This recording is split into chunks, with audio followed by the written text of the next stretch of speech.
मलका तरन्नुम नूरजहां को कुदरत ने हर दुनियावी नेमत से नवाजा था। जब वो शोबिज़ में आई तो उन्होंने 9 उम्री में ही शोहरत और मकबूलियत हासिल कर ली। जल्द ही उन्होंने बड़े सगीर को अपनी जादू भरी आवाज का असीर कर लिया। उन्होंने 50 साल तक अपनी खूबसूरत आवाज का जादू जगाए रखा। नूरजहां को बचपन ही से सुरीलेपन की बिना पर अहमियत दी जाती थी। वो मौसीकी का तकरीबन हर राग गा सकती थी। मशहूर अफसाना निगार सादत हसन मंटो कहते थे कि वो घंटों एक ही सुर पर कायम रह सकती थी। मुश्किल से मुश्किल गाना भी उनके लिए आसान था। उन्होंने इस कदर रियाज किया था कि आज के दौर में तसव्वुर भी महाल है। नूरजहां जब पैदा हुई तो उनका नाम उनके वालिदैन ने अल्लाह वसाई रखा। उनके खानदानी रिवाज के मुताबिक इनको मौसीकी की तालीम दिलाने के लिए उस्ताद गुलाम मोहम्मद के सुपुर्द किया गया। नूरजहां बचपन से ही सुर में थी। कहा जाता है कि जब पहली बार उस्ताद ने उनका इम्तहान लिया तो उनकी आवाज की मिठास महसूस करके हैरान रह गए। हैरत अंगेज तौर पर नूरजहां को भी सुर और लय से जुनून की हद तक शुगफ था। जहाँ दूसरे बच्चे अपना वक्त खेल कूद में गुजारते, वहीं नूरजहां घंटों रियाज किया करती थीं। ये उनके रियाज की ही बदौलत था कि महज 7 साल की उम्र में स्टेज पर गाने के काबिल हो गयी।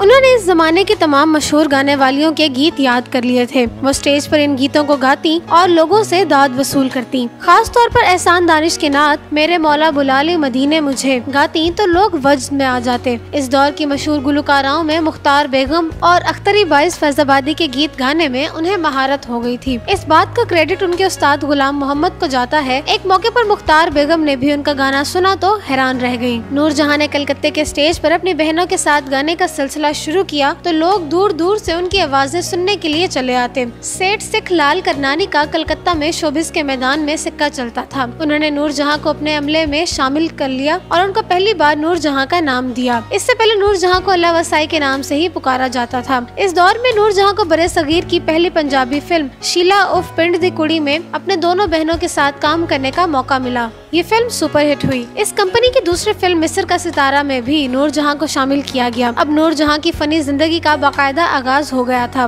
नूरजहां अपनी बहनों के साथ गाए गए नगमे बड़े सगीर पाको हिंद में मशहूर हो गए थे। नूरजहां को पंजाबी फिल्मों के साथ ही उर्दू फिल्में भी मिलने लगी थी। इन फिल्मों में फख्रे इस्लाम, हीर रांझा, हीर सयाल, मिस्टर 420, तारनहार और नामुमकिन शामिल हैं। ये इब्तदाई फिल्में नाकाम रही थी, ताहम इनमें से एक फिल्म सस्सी पन्नू सुपरहिट हुई थी। लाहौर में सेठ पंचोली का स्टूडियो था। इनकी फिल्म गुल बकाउली में नूरजहां को शामिल कर लिया गया। इस दौर में फिल्म अदाकारों को मुआवजा नहीं दिया जाता था, बल्कि माहाना तनख्वाह पर मुलाजिम रखा जाता था। फिल्म गुल बकाउली के मौसीकार मास्टर गुलाम हैदर थे। मास्टर जी को नूरजहां की आवाज बेहद पसंद आई। इस फिल्म में नूरजहां का गाया हुआ गाना शाला जवानिया बेहद मशहूर हुआ। 1941 में नूरजहां ने पंचोली आर्ट पिक्चर्स की एक और पंजाबी फिल्म में काम किया। इस फिल्म की मौसीकी बेहद मकबूल हुई। नूरजहां ने इस फिल्म में साइड हीरोइन का किरदार अदा किया था और मास्टर गुलाम हैदर के साथ मिलकर डुएट गाने भी गाए थे। पंचोली पिक्चर्स के साथ नूरजहां का मुआहिदा खत्म हो गया तो नूरजहां ने मुख्तलिफ शहरों के स्टेज प्रोग्राम्स में हिस्सा लेना शुरू कर दिया था। इस वक्त नूरजहां को फिल्मों में काम करने का एक और मौका मिला जब पंचोली आर्ट पिक्चर्स ने एक रोज फिल्म खानदान शुरू की और इसके हिदायतकार के तौर पर शौकत हुसैन रिजवी का इंतखाब किया गया।